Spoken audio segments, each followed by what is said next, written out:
Future Shock with your host, Benjamin Dixon. And guess what? You are now plugged into the Power Surge. Now tuned into the Future Shock, Future Shock, Future Shock. Hot takes we debate is the Future Shock, Future Shock, Future Shock. IWC, it's the Future Shock, Future Shock, Future Shock. Get your news here first, it's the Future Shock, Future Shock, Future Shock.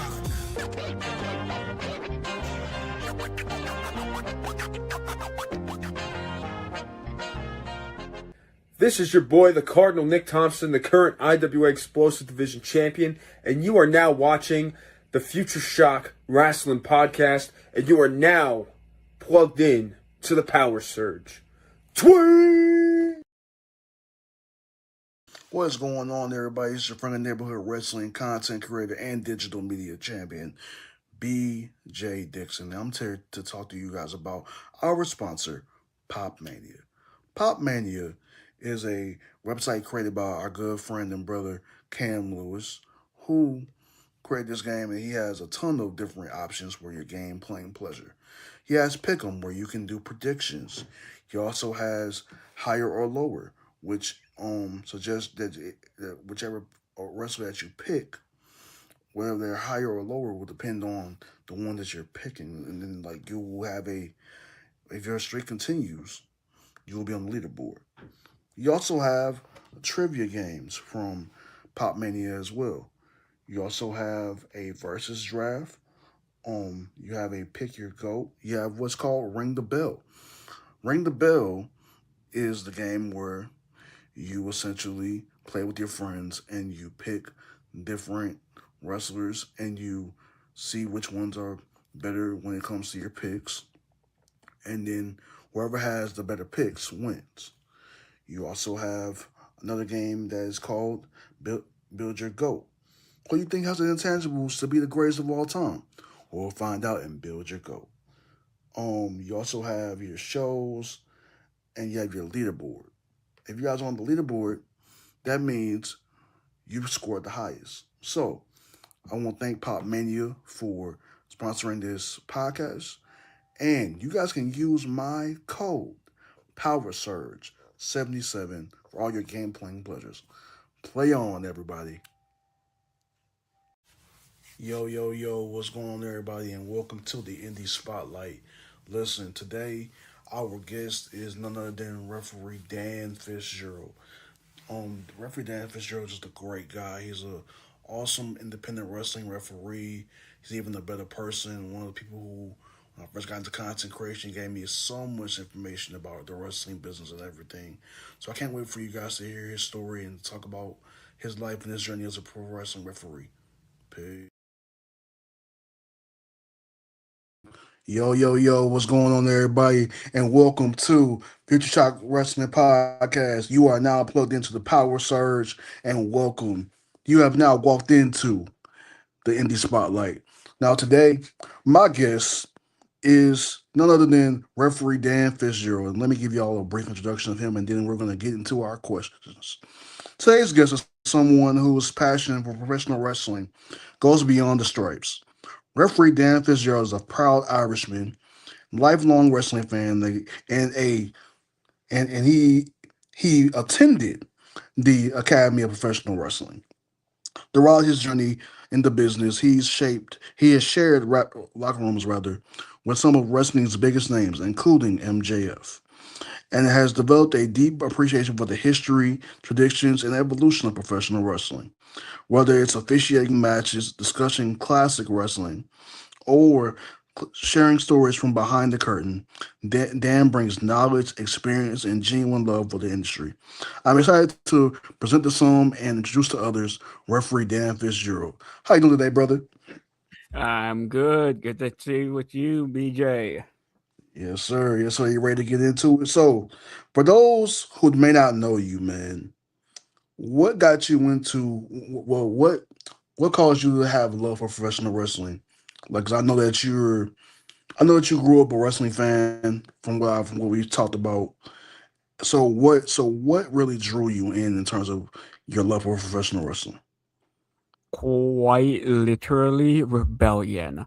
My father was a fan when he was younger, and so he saw Mm-hmm. it as no problem for me to watch it as a kid.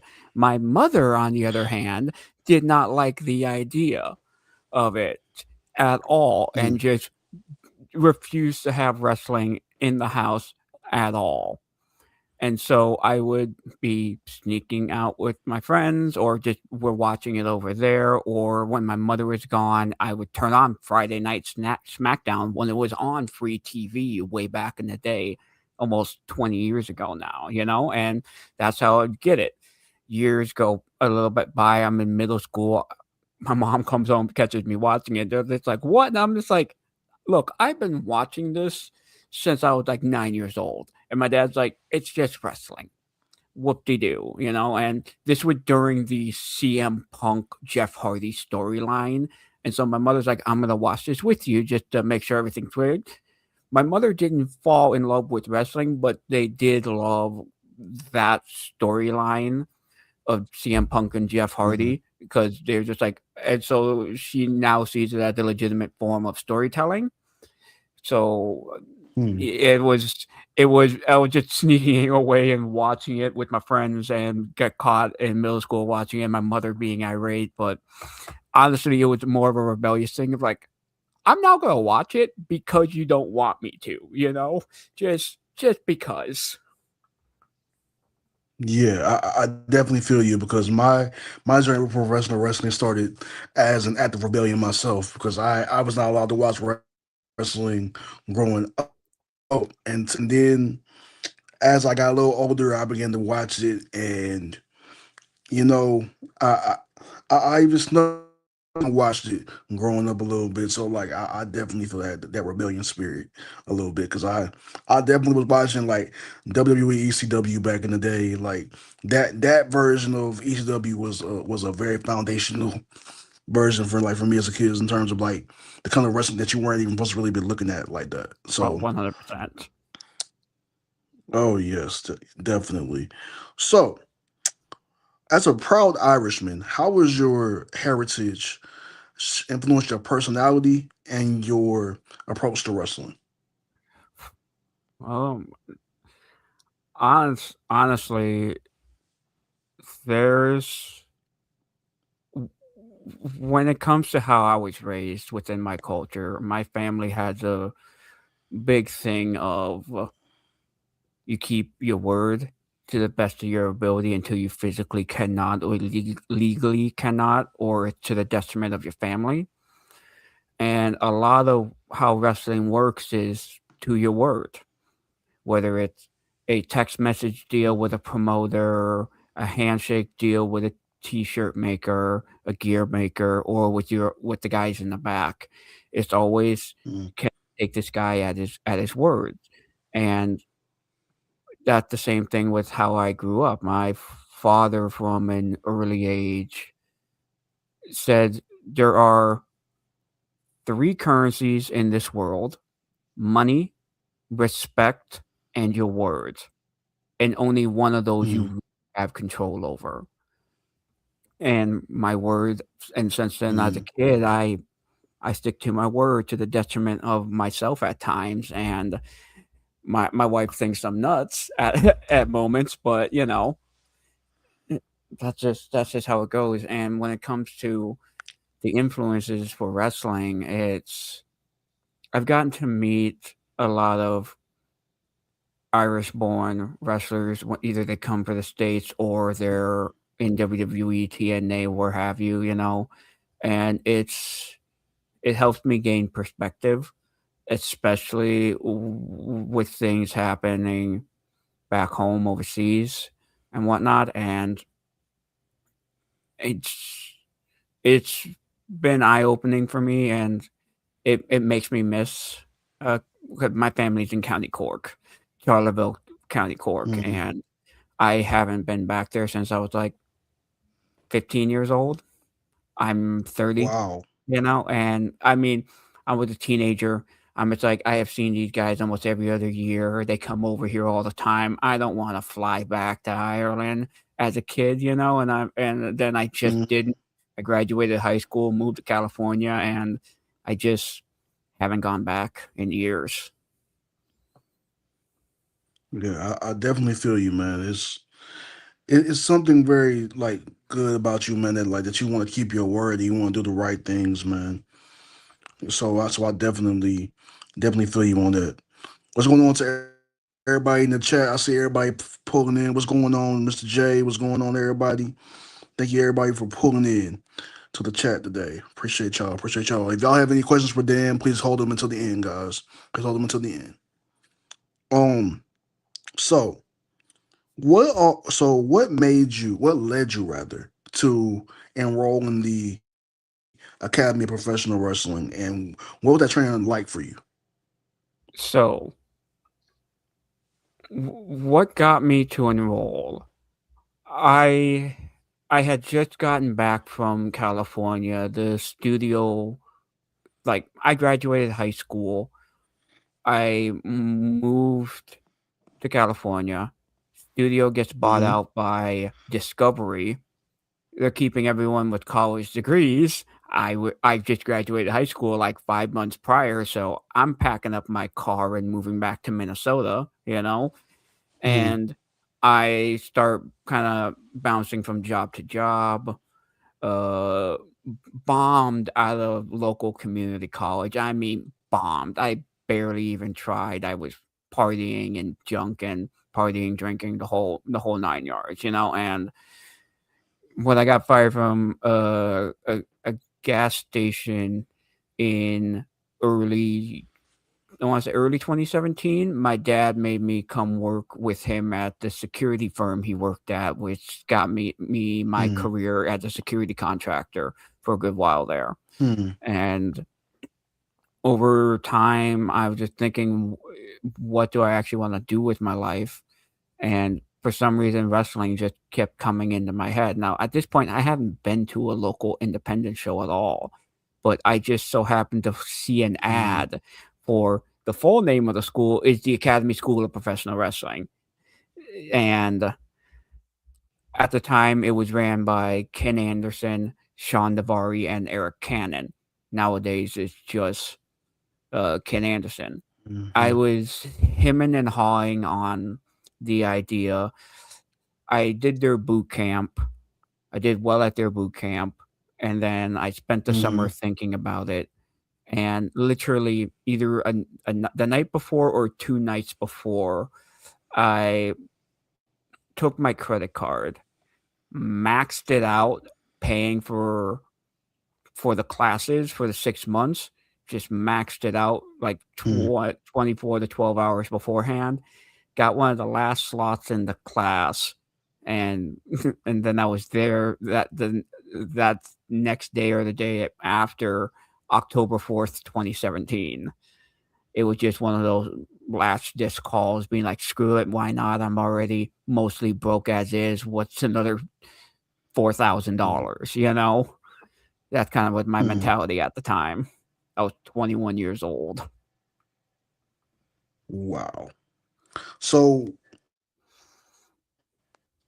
what was it like leap of faith like that, man? Because I know it was hard, and like what you would like, obviously flunking out of community college and everything else like that.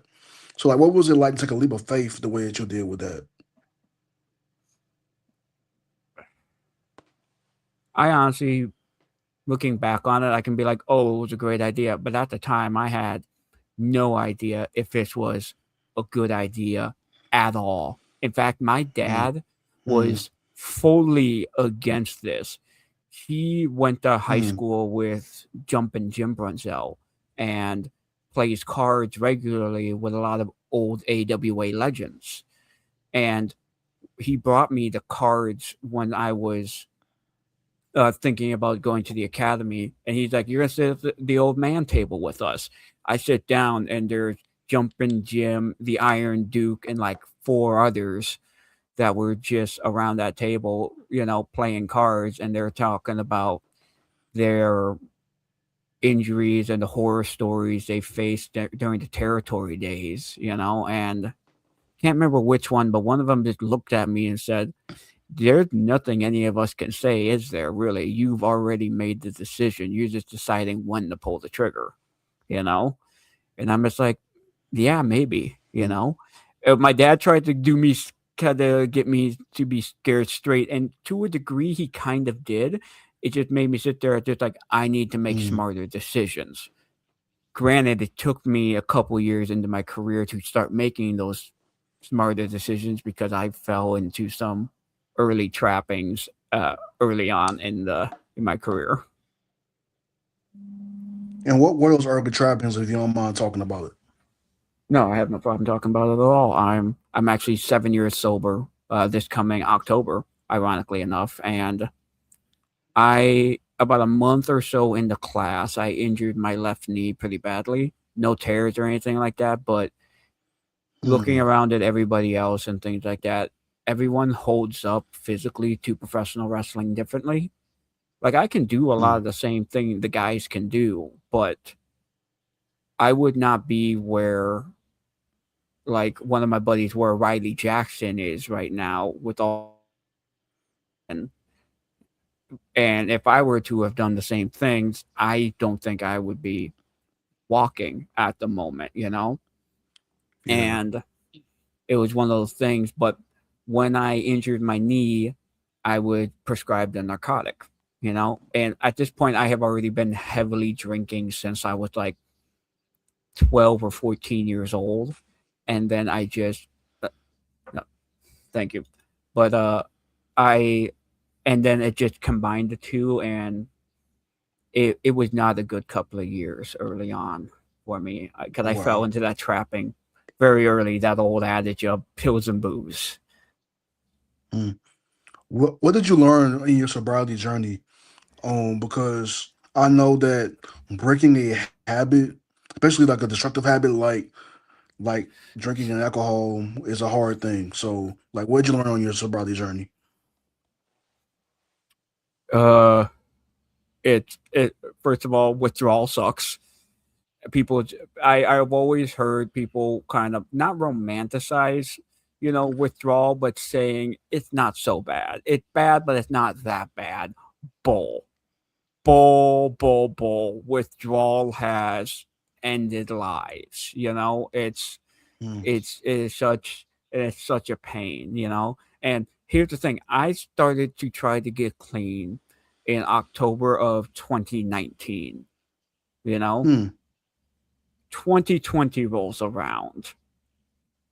Now I'm stuck in my parents' house going through withdrawal, and yeah, Wow. it was not a up until 2020 wasn't a good year up Mm. until November. November is when it started turning around for me, really. Wow. That seems like a miracle, man. Like and I will say this, like as I'll talk about in the show, guys. Like there is no such thing as a happy accident. So like somebody was supposed to hear this about his journey about sobriety, man. So whoever was out there and you needed to hear something about that, that was your confirmation, man. To keep on going because this is like kicking an addiction is hard to do. Yeah, So anybody who's going through that, sending my love and my prayers to you because I know that's a hard thing to deal with. yeah, and it Um,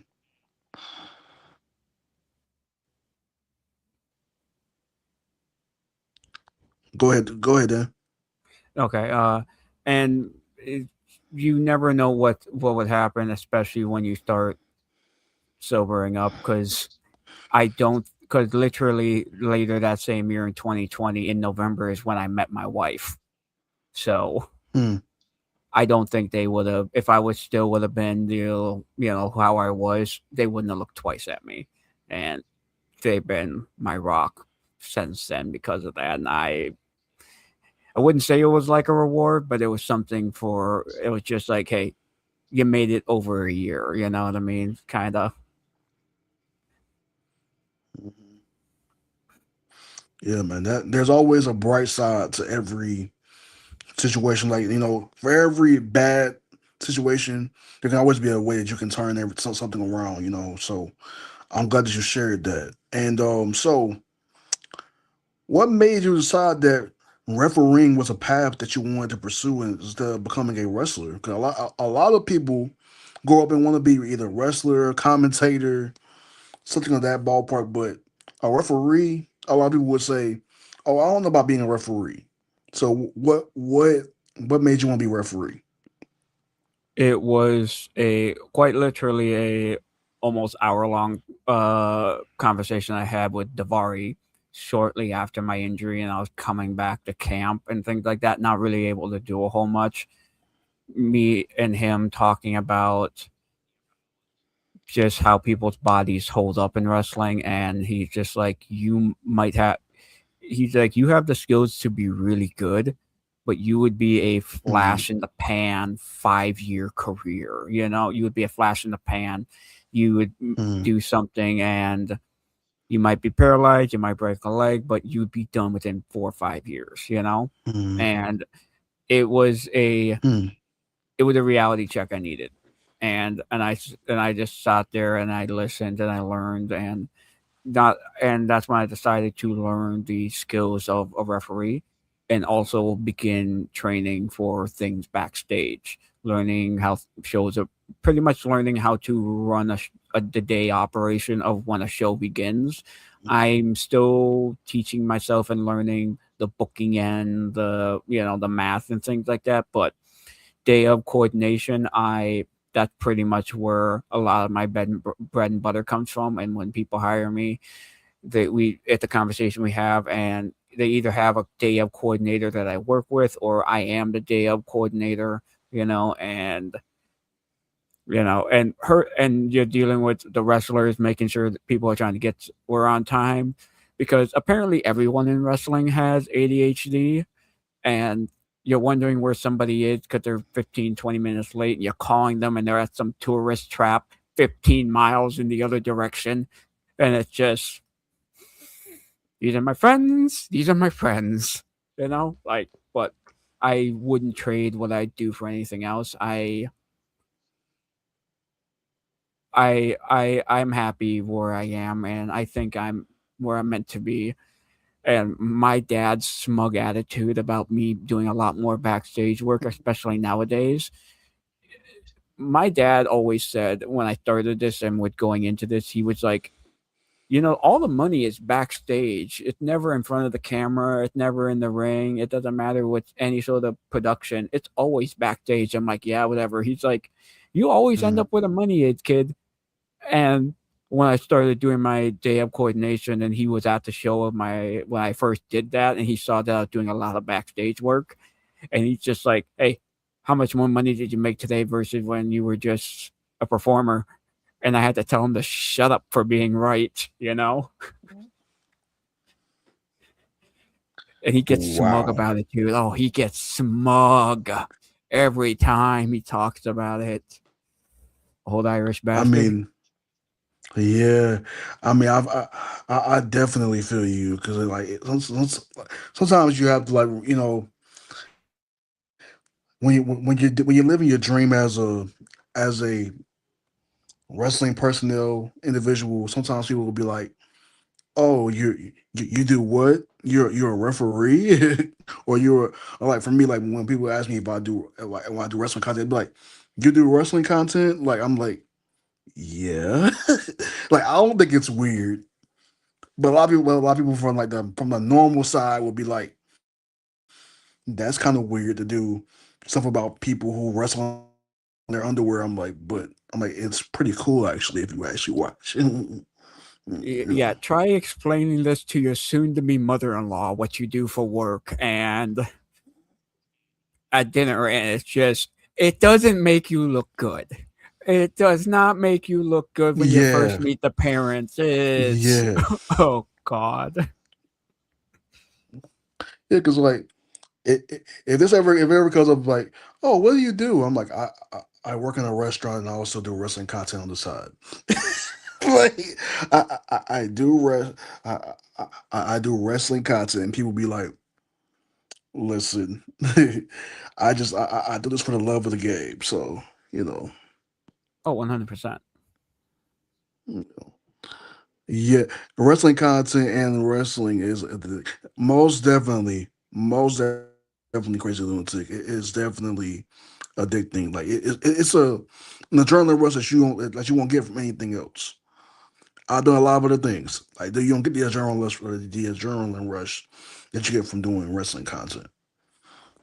Um, but so what were some of the well, and you talked about Davari. So what was one of the most impactful lessons you learned from Mr. Anderson and Davari? I can break down all three of my coaches really. Ken really Yeah, taught go me. ahead. Ken really taught me how the the the business slash business political side of wrestling can be, and not so much how to navigate it, but more like here's what the landscape looks like. This is how I survive it. This is how most people survive it, but everyone does it in their same way, and it's a minefield at time. Uh, Eric Cannon pretty much taught me how to be on the independents and be as moderately successful as I am. He taught me how to Mm, act in locker rooms, kind of, and I learned through watching. I learned how he traveled. I learned how other people traveled. I just watched, and he was a big portion of that, and it it taught me the need of being prepared when you're on the road because you never know what can happen. It's as morbid as it sounds. I call my loved ones every time I do an out of state show right before I leave. I give my wife an extra long hug before I leave. And because it's driving, it's travel. You just never know. And Davari, honestly, he was my physical trainer for the most part. He taught me everything I needed to know inside the ropes, pretty much how to roll, how to bump, how to move around as a referee when I switched over to that, but I still had to do the rolls and bumps the same as everybody else. Like everyone, I essentially called it, excuse me, the generals of professional wrestling, and everyone goes in, mhm. they will know how to lock up, they know how to grapple, they learn how to bump and roll and things like that. And then when things start getting fancier is when people start splitting up the commentator, or some guys went to school to become wrestling content creators so they have a better understanding, or referees, or promoters themselves. I've seen new promoters in other states who go to wrestling school to understand the companies they bought. Excuse me. So like with having that inside look, like have how many people have you seen really come and go through different wrestling gyms and stuff like that? Because like cause I Hundreds. know because see I know that there are a lot of kids that come through those wrestling gyms, and you can kind of sniff that they're not gonna be there for long. So like, how many people have you actually seen just like stick with it? And how many people have you seen like Oh, leave? stick with it. I mean, I've seen everyone that's on the independents that I know are the ones that stuck with it. But I have seen literal hundreds come and go. At the time of the academy, the average class size when it started was around 40. When my class ended, we had four guys left. Three that were Wow. started from the beginning, one that was a returning guy who is returning from injury. So if we're talking about Mm. guys just from the beginning, we started with 40, ended with three. One of Levy Cruz and I are the last two from our class, still kind of standing from way back Hmm. then. You know, Yeah, but I definitely feel you because like a lot of wrestlers, come through certain gyms, guys, and a lot of cool things happen. But like if you don't stick with, you know, like a lot of people do come through certain gyms and they start out very very promising and then they just fizzle out. So you have a Oh, lot of yeah. yeah yeah. A, So you a lot shared. of Mhm. Go ahead.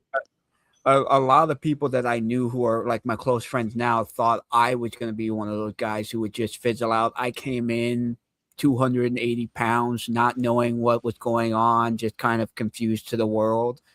And then, ended the 6 months at 225 and ready to take on anything.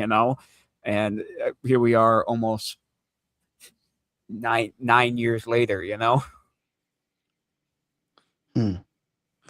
Man, wow. Like you talk about sticking to the process. Like that's something that is not seen in much people from our generation of fans and people who want to do this. You really stuck to it, man. And as somebody who wants to go to the heights that you are in, then like I'm honestly I admire you, bro. I admire you, like for real, for real. As somebody who sees where you've been, I want to be exactly where you are as at some point. I want to say I want to be a referee. I do want to be a good. I just want to be a really good content creator that helps my community in whatever way possible. So but definitely, man, it's an inspiration to see you going to the heights that you're going. Um, what's one lesson from being backstage that fans rarely get to see? What's one lesson? Yeah, what's one lesson that you've learned back from being backstage that like fans rarely get a chance to like to really see or know about?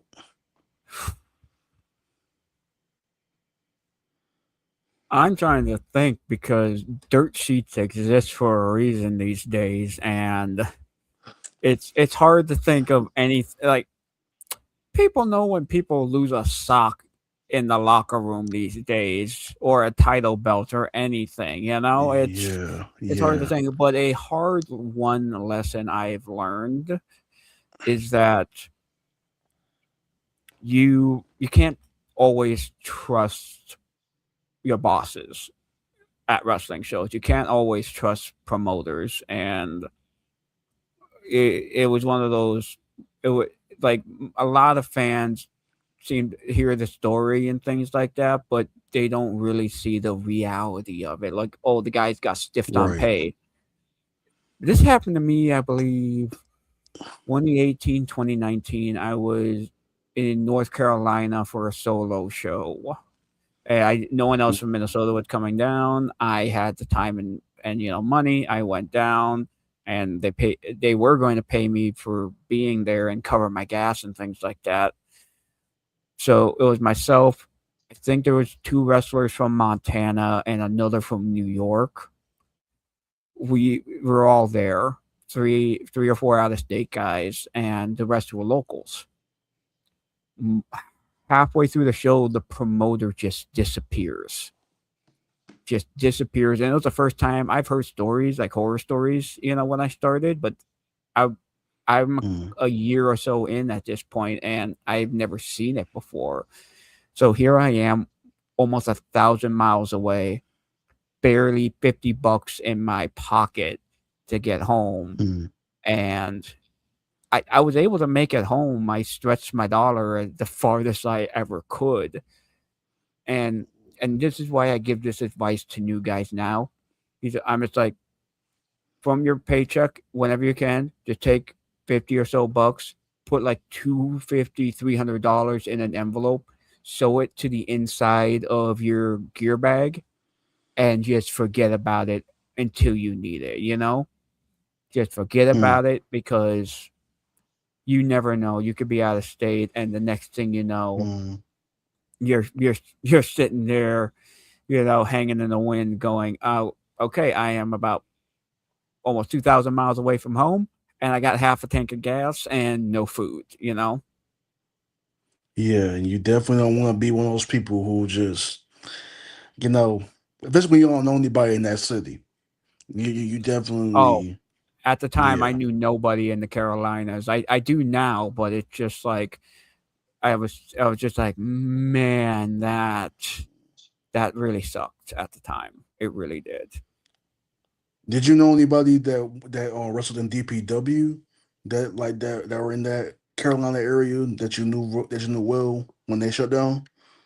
DPW. Remind me full name again. I know like three DPWs Uh, off the top of my head. I apologize.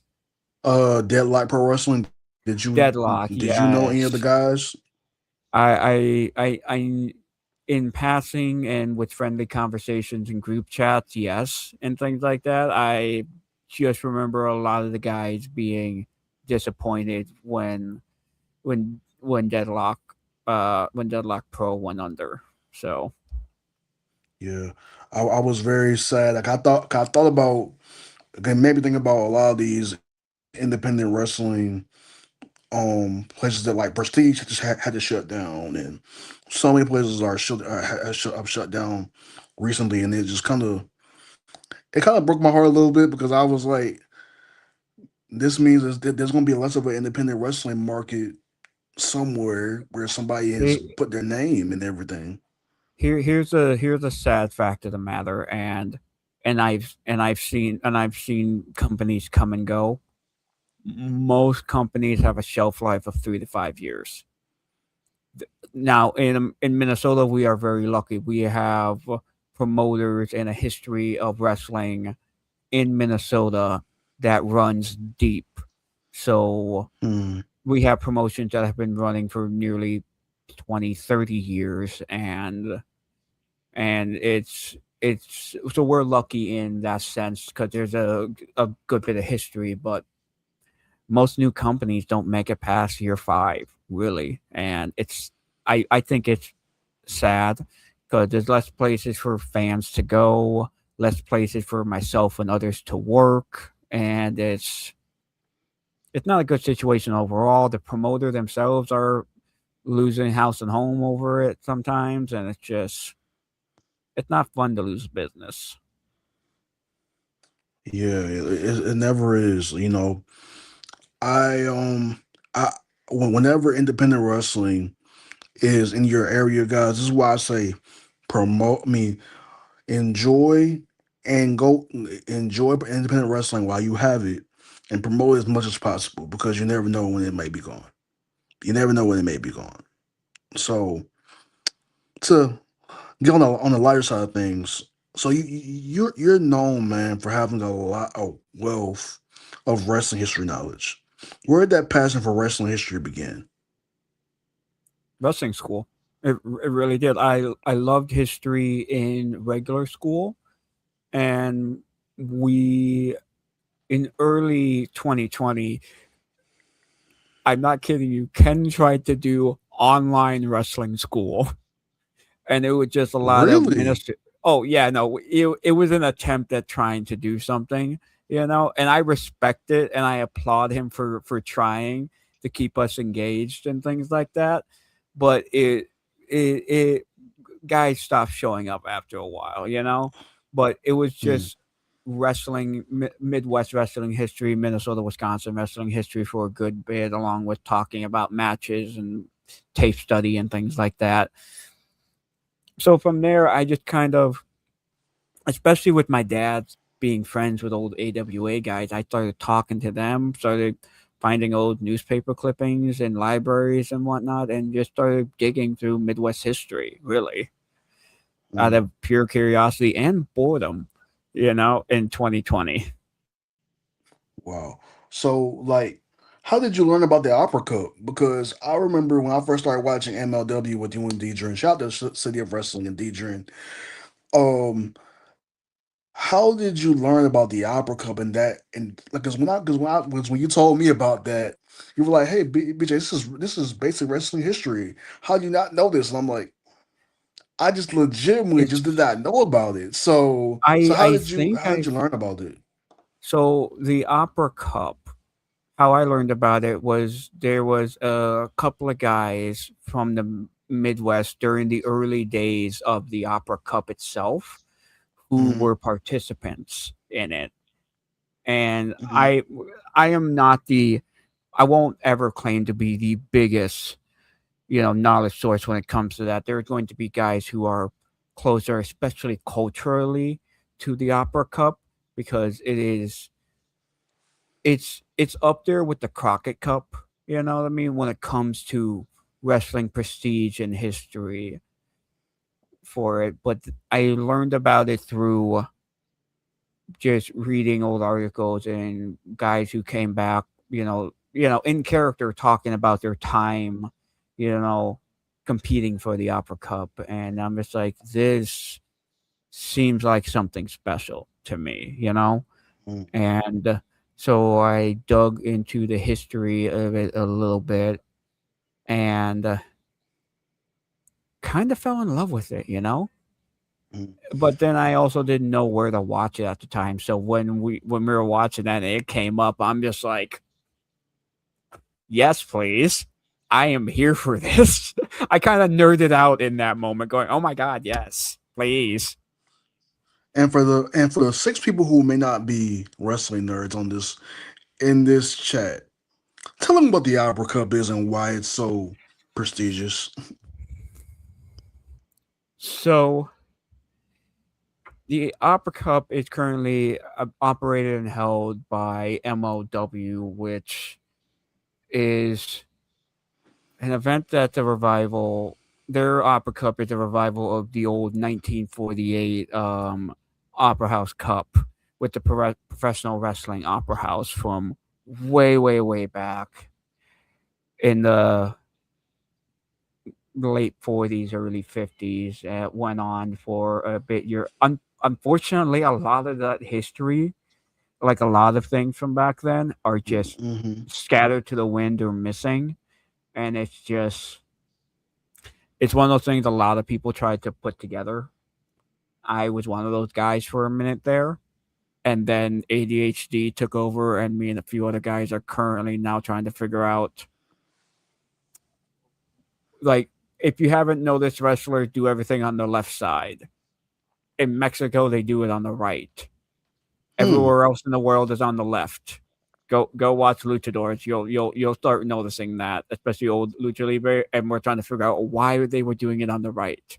Currently, zero answers, and we have talked to as many old luchadors as we can get our hands on. Wow. Okay. Cause see, whenever I watch AAA or I watch, I'm seeing clips of CMLO. I've never quite noticed that attention to detail like that. Okay, I'm about to start paying attention a lot more because And that I never realized. so you'll notice with a lot of the older like luchadors and things like that, not so much Rey Mysterio, who's been wrestling in the Americas for most of his career, but if you go down Hmm. to like old Blue Demon Jr., Silver King, all of them, you'll notice a lot of them. Most guys can work both sides, and Mexico is finally catching up with the rest of the world, and a lot of their new guys are starting to work only the left side. But every now and then you'll see them some of the older generation still working just the right, and it's just like they're the last of the old guard type deal. You know what I mean? And it's fascinating to Yeah, me. And it's still yeah, no answer. Where me and a few others have been beating our heads over this, trying to be like, why? Where did this start from? Who taught this? Because wrestling itself is an yes, oral tradition. It's an oral yes, tradition when it yes. comes to the passage and learning of it. In reality, pro wrestling as we know it today was started by P.T. Barnum, really, out on the East Coast. And I cannot remember the hero's name, but they had a baby face who was wrestling a heel. And I'm kid you not, there's no relation, but his legal name was John McMahon. No relation, but his name is John McMahon. I'm not even kidding you. He wasn't a weird looking Irish dude, was he? That just so happened to I, be related to the guy, I right? I I don't know, but I know they had some short, stocky. I can't remember his name now. Gosh, he no he like their baby face was some short, stocky, actual good like collegiate wrestler, and they Mm-hmm. had John McMahon, and it was essentially part of the PT Barnum traveling circus. and that's kind of where the idea of everything in professional wrestling as we know it today kind of started, the early Mm. 1900s. I mean, it transferred over from everywhere else in New York in the world, like England and France and Spain and all those places, coming over into America. And P.T. Barnum just kind of took the ball and kept moving with it. Wow. P.T. Barnum. I'm Yeah. about to write that name down because okay, okay. Wait, you've never heard of P.T. Barnum, the I know greatest who P.T. carny? Okay. I know who P.T. Barnum is. I just never thought that he came up with our. No, I didn't either. And when I found out like he's a big part of how we have wrestling the way we do today, I'm just like, tell me more, please. So Barnum from Barnum and Bailey, yo, literally created the modern version of what we know as professional wrestling. Or was a good portion of it, a good part of it? Yeah, yeah. Okay, so you shared locker rooms with talents like MJF and many others. What was it like being around future stars before they became household names? And how do you feel about how MJF has become this megastar that's been on the silver screen and on the TV screens? You know, because I know that you have very unique perspective of seeing him grow as a competitor, as a person. I cheer for my friends' successes, all of them. Everyone's definition of success is different.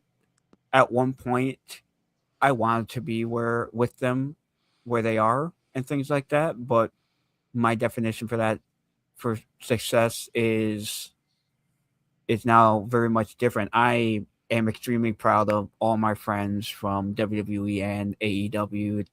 Too many for me to really name, and you know, a lot of them aren't on TV yet. A lot of them are just signed, working through their developmentals and things like that. But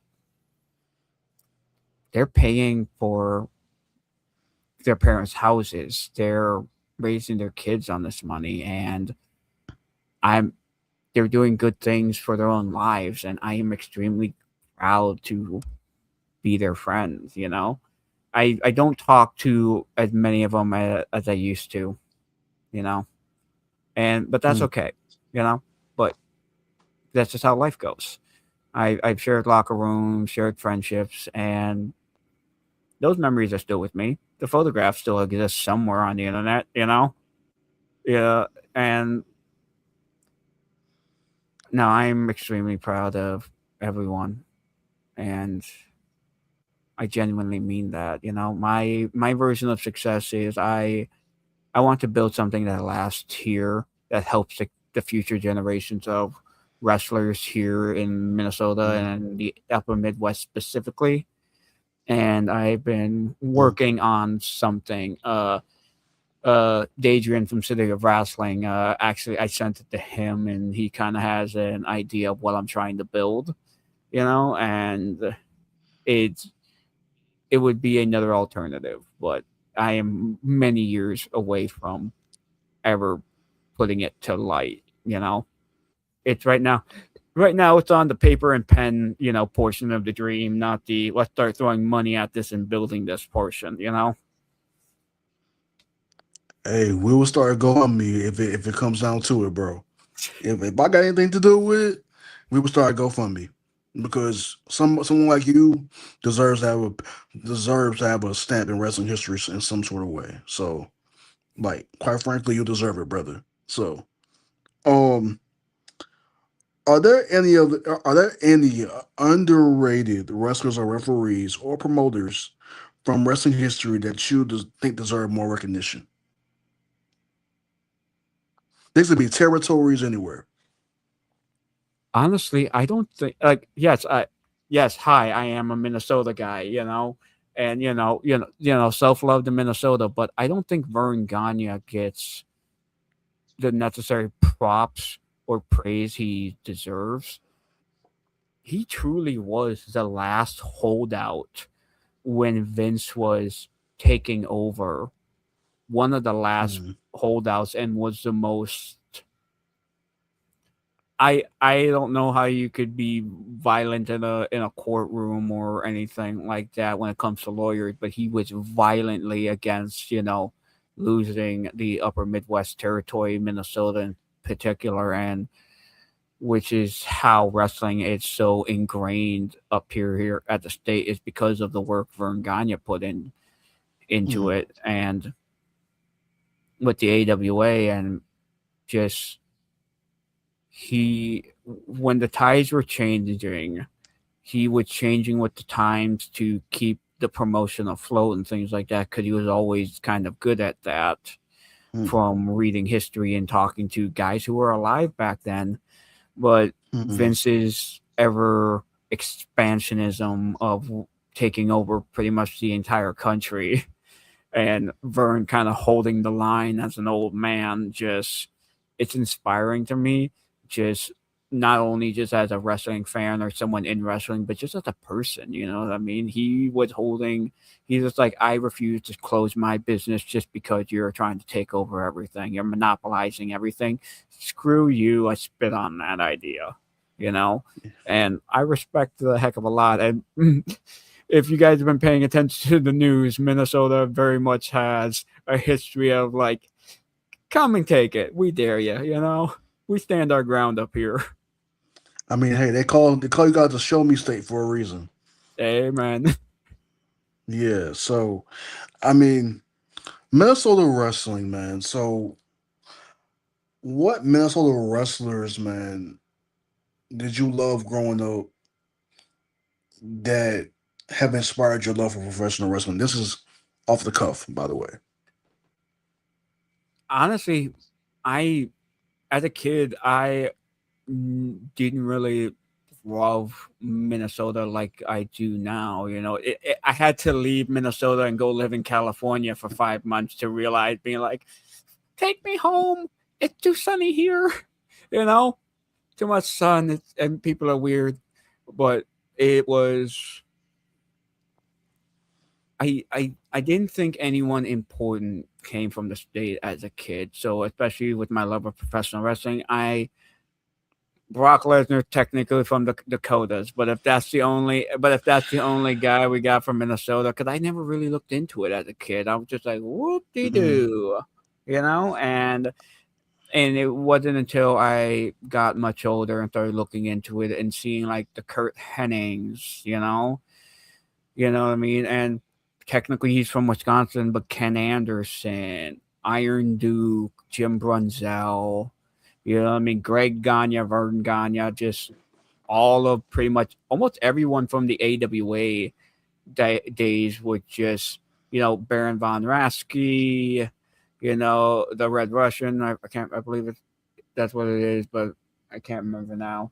But they're all just Minnesota guys from different parts of the state or just Western Wisconsin, and that's when I started realizing, being like, oh, wait, there's more to up here in Minnesota. And like I said, I have a love for history. That's when I started diving not only into Minnesota wrestling history, but Minnesota history and things like that, learning about the Virginia battle flag we refused to give up, and all that stuff. and even though the guy who I love from Minnesota is necessarily from Minnesota, but he did go to the University of Minnesota. Shelton Benjamin, guys, one of my favorite wrestlers of all time. A really really class act, a class act of a guy from what I've I heard. I I attended a seminar of his at just either at the school or somewhere else in the country, but phenomenal mind when it comes to professional wrestling. This almost got almost 8 9 years ago now. Oh god, I've been doing this too long. Wow, I feel old. Help! I'm old. wow. So, what was it like? You've heard from a lot of great minds in the business, man. So, like, was it? Does it feel humbling to hear from so many different voices that have influenced a lot of people in our generation? It's I think it's helpful to listen to a lot of differing opinions when it comes to it. I'll tell you this: the first seminar I attended attended was with Tommy Dreamer. At the time, Tommy Dreamer was my all-star favorite wrestler, top to bottom, and I was sitting there awestruck. And we're sitting there just on the mats, and he's talking about just some, just not only he's telling a little bit stories, but he's giving us knowledge and planting seeds. In the back of my head, being like, "Hey, do you want to be a fan, or do you want to take this seriously? Because right now, you really should pay attention." And Hmm.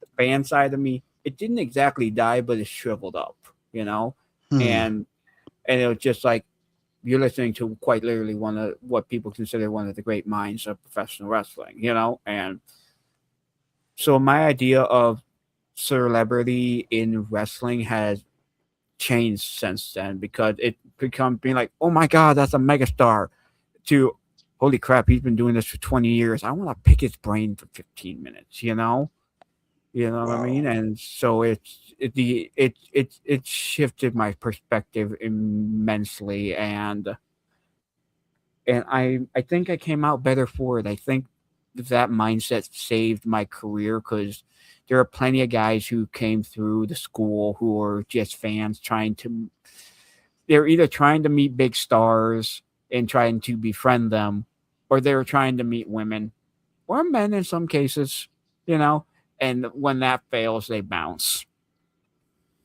Wow. And so I heard you mention Tommy Dreamer, so I'm gonna ask you this: what was your favorite ECW pay per view growing like that you just love, or you think about, okay, not when I get ready to watch or get ready to be a part of a wrestling match or something like that. What is Dan's go to ECW pay per view? I am trying to remember what year it is. Hold on. I believe it, yes. It's quite literally the year before I was born, December to Dismember 1995. Wow. Yeah, no, December to Dismember uh, in 1995. It was Dudley Bros or Dudley Boys or the Dudley Brothers at the time versus Bad Crew, I believe. Uh, Taz versus El Polo, or I can't remember how to pronounce it now. And it was just a lot of good matches and great tag team wrestling on there.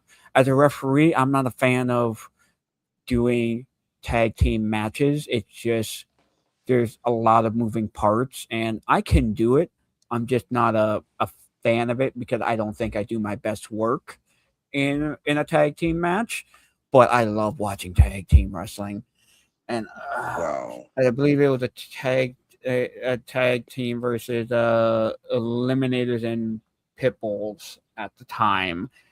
It was a Mm. rematch from November to Remember. If I'm Wow. getting my facts right here.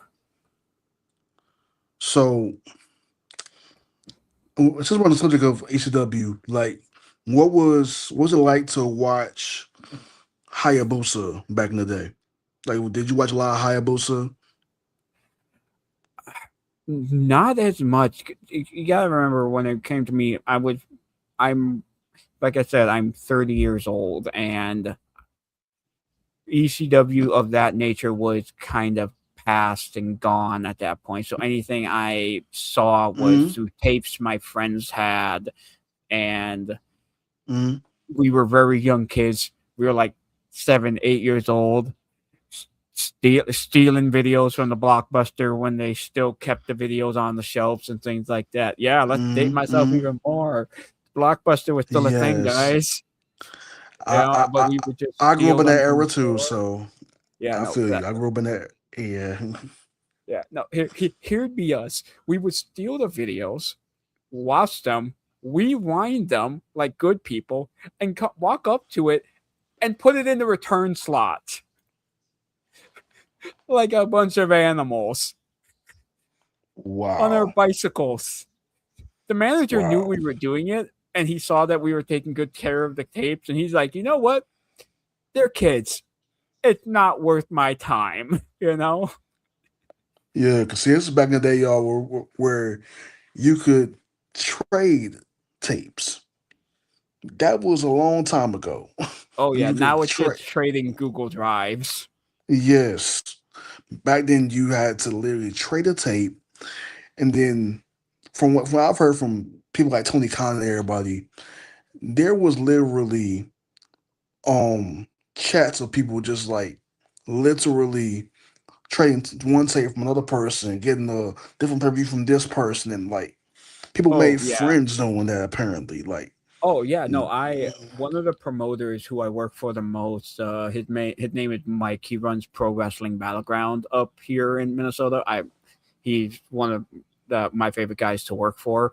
But he did a lot of tape trading back then. He still has a lot of his old tapes, I think.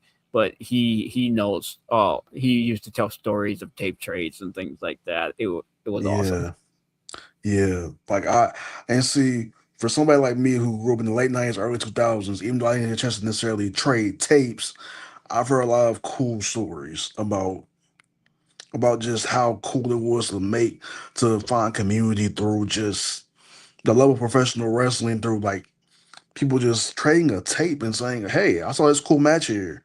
You should watch it." And like those like nowadays we're like you can send a match through YouTube now and like watch clips of It's it. Like, Yeah, it's not as interpersonal as it used to be because yeah, it was it built community. It really did, and I honestly think that's something we're missing in wrestling today, especially on the fan side. I feel like we're missing community for a lot of you guys, and it's especially with how I see some fans act at shows in public and whatnot, and it's just like, come on, guys, you know?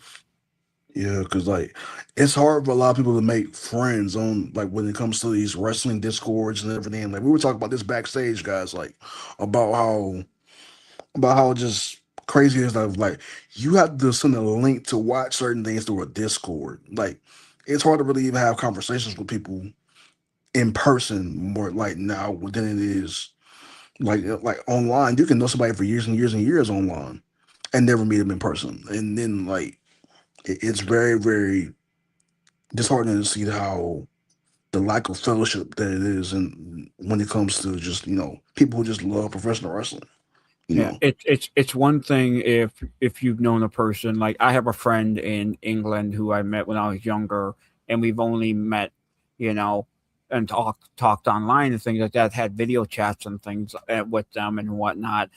But to me, that's still a very real friendship because getting to England is, a hassle on its own, and them coming to America or Minnesota specifically is also a hassle. But to see people who will talk to people only on who are in their home state or heck even in their same major city, like let's say Minneapolis for instance, but they only ever talk to them online and never see them in person, that disheartens me as being like, it's just like, guys, we as people we need to do better about community. And in Minnesota, to be more particular with it, I think we got better this past winter to now, or you know what I mean, about community through sheer force of necessity, unfortunately. Yeah, yeah.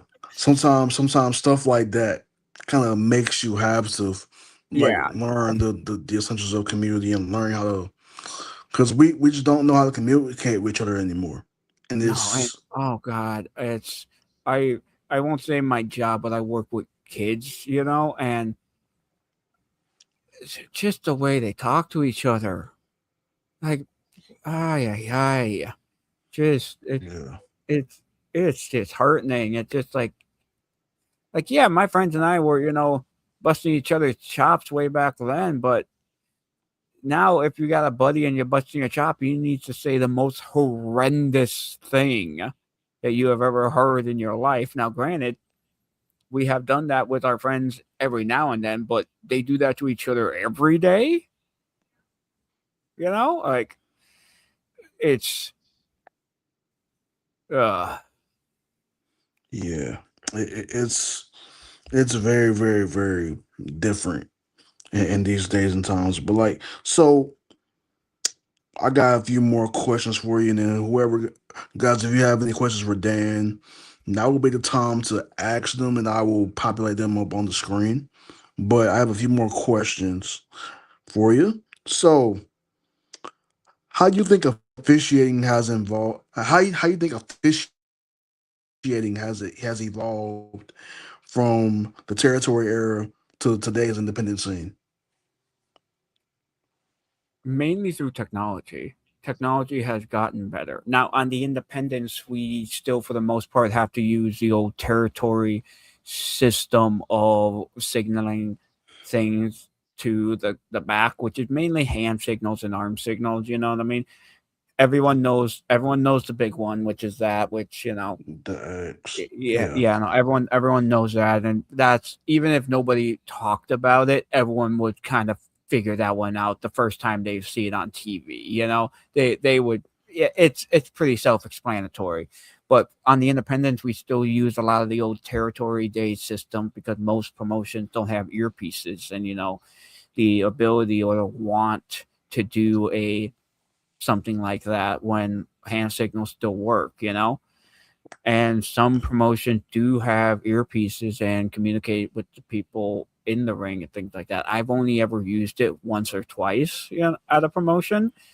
It was I did it once with OVW back in 2019, and then another time with what company? It was in New York, upstate New York, that I 20 21, late 20, I don't remember, but it was upstate New York. They handed me an earpiece and said, "We're using this." I'm like, all right, okay.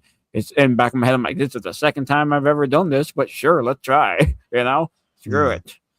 But it evolves through the job itself hasn't really evolved. We're still the first line when it comes to communication, the first line that making sure the guys can actually continue, or if something did go wrong, we can be the first to act and whatnot, which is why I always tell new referees that are popping up anywhere, get first aid certified, not just CPR, mm, first aid. I was first aid certified through my job because of me being a security contractor, so I dealt with a lot more dangerous situations.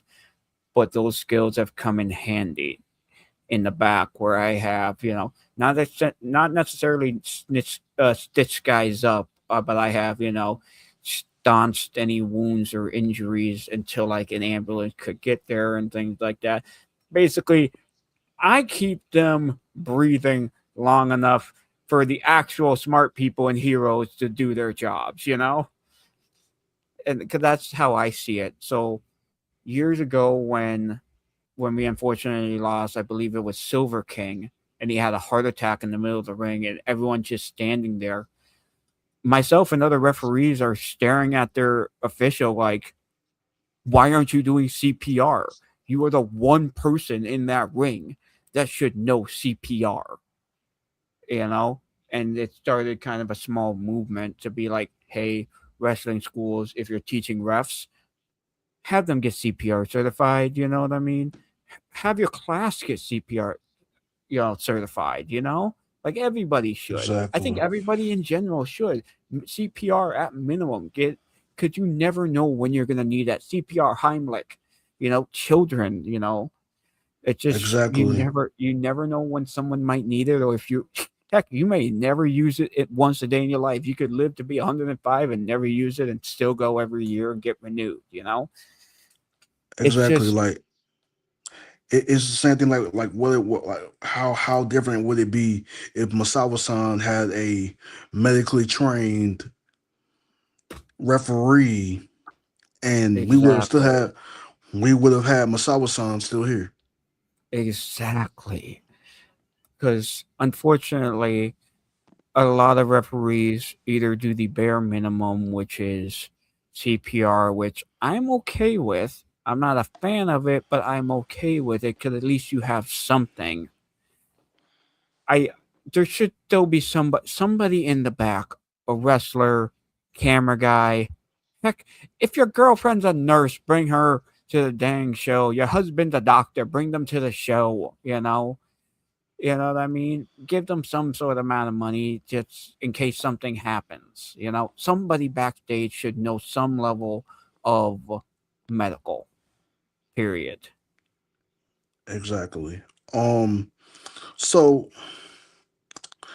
referees are oftentimes overlooked by fans. What goes into preparing for a match before you walk through that curtain? Here's the thing people are like, oh, referees are overlooked. No, that's our job. I'm supposed to disappear in your mind. You are not supposed to remember me. There have been Hmm. times where I have done the entire show from top to bottom. There was no intermission, and I was out there for 2.5 hours. Did every match, main event's over.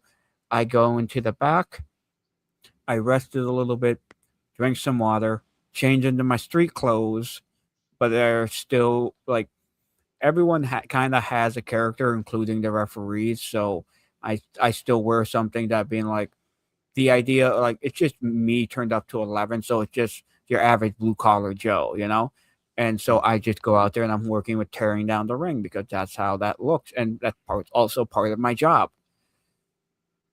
The amount of times people have asked me, thinking I'm a regular fan, to take pictures of them with wrestlers and them just dead looking me in the face and not remembering me is astonishing, and I love it so much because because I would walk away to do something else, and like another wrestler would be like, that was the referee, right? Because they're trying to find the ref. Because we have a couple people that are trying to get pictures of everybody, and they wanted to find the referee. It's like, yeah, no, he just walked away, you know. that it's things like that. But for me, what goes into preparing for a show, I just get into the headspace of it's gonna be a long night. You're gonna be moving a lot, I stretch out my knee, I listen to music, I just do some workouts. I talk to the guys who I'm working with that night, whether I'm only doing a handful of matches or all the matches, you know what I mean? Just seeing what's what, figuring out how things are going to go down and what I need to do to make sure they stay safe and sane out there, And then I just Absolutely. go out and perform, you know? Mm. Give the show something they want to come, give the fans a show they want to come back to, Every little detail counts, including the referee and either how professional they are, sometimes how funny they can be. I have been at the independent shows where the referee was funny, and people are like, "I'm coming back because that was a good time." You know what I mean? Exactly. It's smallest details from everything from the announcer, being charismatic to an extremely competent or professional looking referee to some of the biggest names, you could have on a card, a combination of all three, and you got a great show. Yeah, most definitely. So, like, well, when I was coming together with this show, man, I thought about referees like referee Aubrey Edwards with AEW, and people like Chad Patton and so many others like Earl Hebner and all those different referees like that. What is it like for you to see these wrestling referees become influencers like the way they have in a sense? And is has that helped you in a way to have a unique relationship with the fans as a referee? For me personally, I think them being like influencers or content creators, it's just a side thing to their wrestling stuff. Now, are there fans that are going to watch it because they love wrestling and they watch everything from, everyone's content to the shows and pay per views and things like that? Yes, absolutely. But there are going to be people that, get brought in being like, this guy's funny. Let me go see what he does. You know what I mean? Okay, he does that. And not for me, but to stay watching them because a lot of referees and like wrestlers even and even announcers I've seen just use social media as a means to promote shows and just voice different ideas and opinions, you know. And for me personally, I'm I I'm bad at this. I've been bad for almost a decade at promoting the shows, but when it comes to my numbers, you know what I mean. I'm small fries compared to a lot of my friends, you know, who are in the thousands or hundreds of thousands when it comes to followers. So when they hit send tweet, a million people see it in a week. I hit send tweet, 10 people see it in a week. You know, but I'm okay with that. You know, so it's just kind of like TikTok. Like I should be posting more wrestling stuff, but it's just a lot of me doing stuff around wrestling and just being generally who I am, you know, and it's just a place for me to sound off on, whether it's wrestling wise, life wise. It's a good tool for a lot of people when it comes to that. Yeah, like, and for you, man, I think that like authenticity draws people to you. So like people find out that you're a really good person, then plus, oh, he's a referee. Like for a wrestling show that I just so happen to enjoy, that might help a lot along the way. But I got like two more questions for you, and then we're gonna be saying goodbye to everyone. But what is your favorite era of professional wrestling, and what made it special to you? Honestly, because I grew up with it, the later half of Ruthless Aggression, and I'm talking like essentially what became the Jeff Hardy saga, you know? Mhm. Jeff Hardy and Edge, his own brother, CM Punk, you know, all those, oh my God. You're talking my language, Dan. It, You're talking my language. the writing for it was amazing at the time and how it bled into each other, one into the other. I do not remember how it started.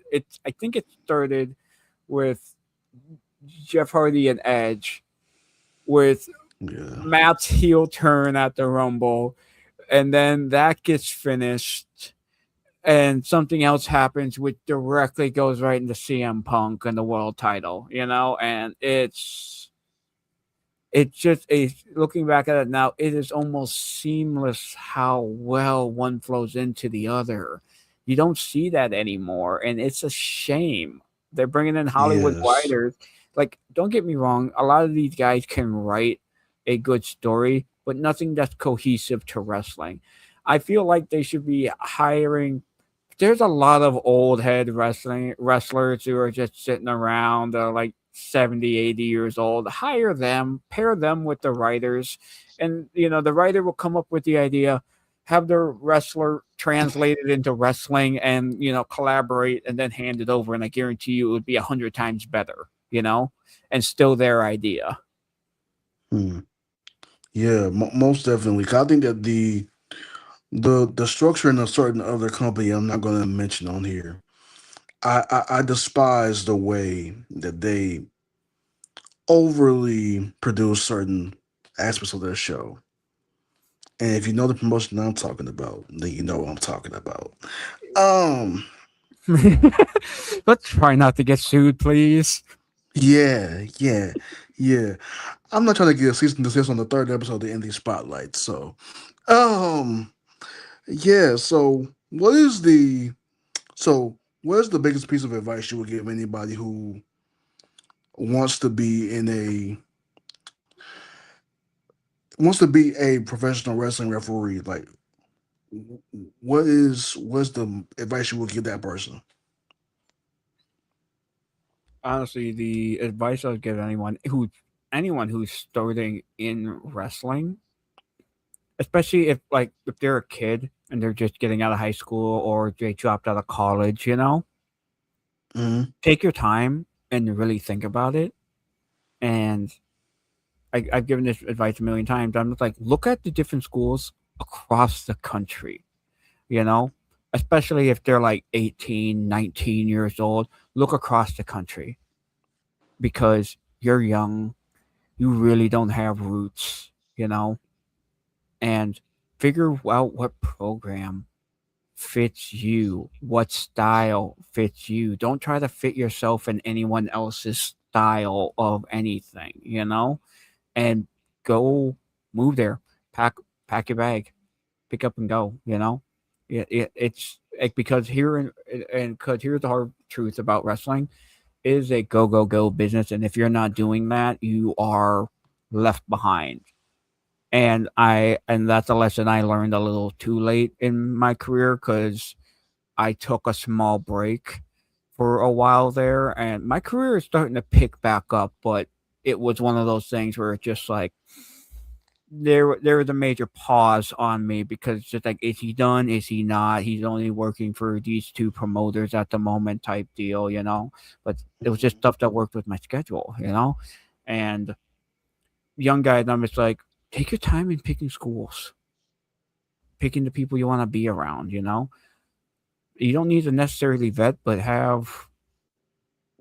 take the time to understand what kind of business person you want to be, because this business takes over your life. It becomes your life. You know, my wife said you only have three things to talk about: cars, wrestling, and old stories about my dad. That's all I have. You know, and it's kind of true. And I don't think people realize how much time it truly takes out of your day to day.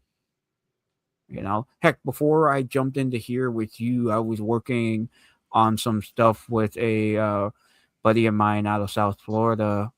Kind of the idea I showed City of Wrestling, and seeing like how they could start something similar down south, type deal. Mm-hmm. And it just, yeah. So it's just, this will take over your life. This will become your life. Don't let it take over your life. Is my true advice over overall. Wow. Okay. So I would also just like say that if you have a dream out there, man, just do your best, work very hard, because it's like in the wrestling business, it's very hard to get it. It's it's easy to get into, but it's hard to stay. It's hard to It's stay. It's very hard to stay. mm-hmm, very. So a lot of people do not have staying power to be around. So Whether it's through fans or interest or their own bodies. yeah,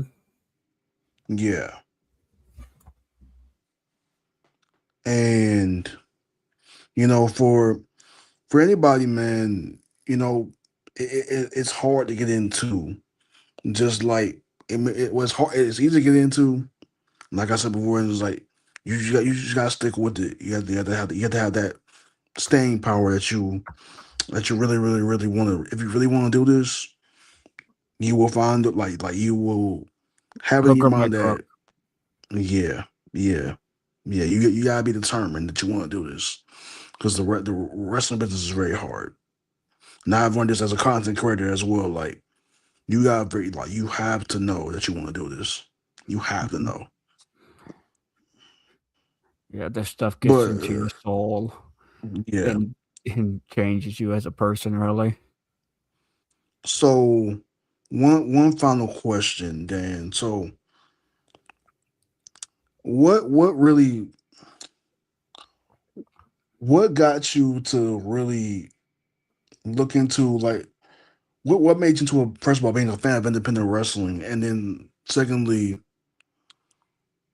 what what would you say to a fan that doesn't necessarily respect independent wrestling the way that we do, in terms of like knowing about the prestigiousness of how a lot of your favorite wrestlers came out of the independent scene? Like, obviously Brian Danielson came out of the Butling circuit in England in the early 90s, the late 90s, and had numerous years on the Indies before he was a big time wrestler. So like, what cultivated that respect that you have for professional wrestling, and what made you a fan of it? So what made me as a fan is I have a general disposition against giant corporations in general. If you couldn't tell just by content I have posted and the way I act in general, I'm very much not a fan of giant corporations and corporal types, you know. So knowing that there's independent guys still going out there, still strong, holding up some old traditions of their old territories, just warms my heart. Being like, it's there are companies, you know what I mean? Yeah, I'm gonna go ahead and say both upper companies would probably fare better if the independents, you know, would disappear, you know. Mm-hmm. One would prefer it more than the other, but neither would be mad about it, you know? So it's kind of a stick it to both of them type attitude, you know, that I have with it. It's just like, yeah, sure, one's more friendly with us, but, you know, just because you're friendly with a lion doesn't mean it's not a lion, you know? Exactly. And Exactly. for a fan that doesn't really respect it, honestly, do you, I guess, leave us alone then? Quit talking. Go enjoy sitting at home on the couch, you know, instead of heading out to your local. You're heading to the county fair anyway with your kids, your niece, your nephews, and things like that, and they got local wrestling there. Stop by for 10, 20 minutes. They're going to be wrestling all day type deals, you know? And if you're not a fan of that, okay, good for you. You don't need to be so dang vocal about it, you know? We get it. You're a hater. I have I don't believe in trying to change people's opinions, especially when they have proven to be so bullheaded about it. Because I feel like it's a waste of my own time and energy. And that sounds callous, and you know what? It is. I'm not the nicest person out there. I will fully admit that. But it's it's a waste of my time and energy. It's a waste of the person who has the opinions, time and energy to have an argument. You know, it's just not worth having to me. Which is why I try not to do it because it's like, okay, you don't like independent wrestling, whoopty. Yeah. So where can fans and people alike follow you? Let us know about what projects you. Okay. Right Let here, us know. Ref Dan is all of. Hold on, I'm trying to get this to work on my screen. There we go. Ref Dan is right there. That's all my social media is just Ref Dan Fitz. As for current projects, I have none. I outside of I have projects that are slowly in the works, but as for current projects that are I can talk about that that are off the page and things like that, there is nothing at the moment, which is infuriating to me because I was hoping to have something to bring here because I was checking in with some guys this morning and I have nothing, and it's like, damn it. Okay. Okay. So usually here on the indie spotlight, I normally give my guests the last word. So Dan, what is the last word you want to leave somebody with? Some words of encouragement. Is there anything that somebody may be going through a hard time watching this podcast? So what would be some words of encouragement, some words of wisdom that you would share with this person?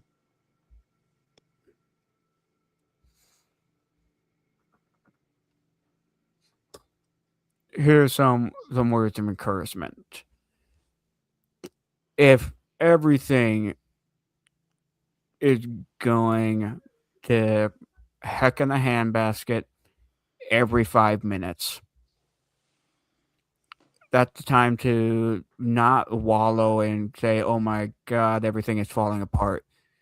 That's the time to you tighten up your gloves and tighten your boots up and get to work. That's when you prove to not only everyone else around you, but to yourself that you can handle just about anything.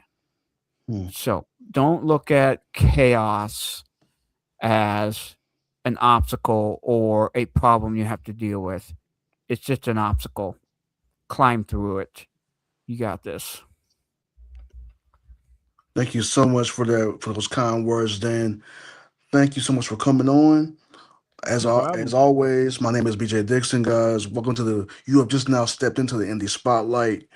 Thank you guys. Please follow the page and like, comment, and subscribe. Thank you guys so much for joining in with us. And thank you guys, and I'll see you guys next time.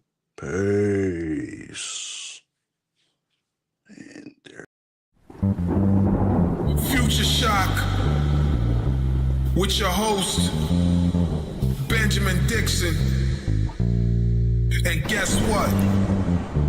You are now plugged into the Power Surge. I'm black with the cheese, more attraction is green. Watch the arrogance spray, that's the money I bring. Living legend on the charts, that's a FTR. Nigga swerve to the scene, that's just Nana's car. Strutting with the ruler, know the night is young. Clear vision for the sight, know the title won. Let the band play a cut for the dragon, I'm on to it. Combat club for the honor, we grind through it. If you with the smoke, then light a match, just get lit. Guy just look in the box, but ain't got mixed. War dog ready, I got a fix for comp. If you answer the call for the boots, you get stomped. Perfect with the talk, it's timeless. I'm known for malice. It ain't argue rules like a king does. I'ma shed skin and show you legs like snakes. No RKO is coming after the break. You can fall from grace and get buried. Empty every cannon when loose and peel like Mike Bailey. Dark with the sun, I take a bump for real. Every public on tweet when Hardy screams, yeah. I'ma need y'all to stop what y'all doing and follow on all social media outlets. You know the vibes, might make the world turn circles. And pay me like I wear one and all like Yoku. Let Oos know that my bloodline thick. MFTs we connect, every brace will stick. Need a Naya on the line, we can die like Preston. Mac picking up a baddie like Jay, we said. Who's next with the tango? It's a collar and elbow. Let the beat slap, give me chest like the big show. Involved with sickos, I got an ID. From the trenches we evolve, with the straps we free. Hit a match, strike 3, I got a pen like ink. Write stories, never boring, that's the NXT. You are now tuned in to the Future Shock. Future Shock, Future Shock. Hot takes we debate, it's the Future Shock. Future Shock, Future Shock. IWC, it's the Future Shock. Future Shock, Future Shock. Get your news here first, it's the Future Shock. Future Shock, Future Shock.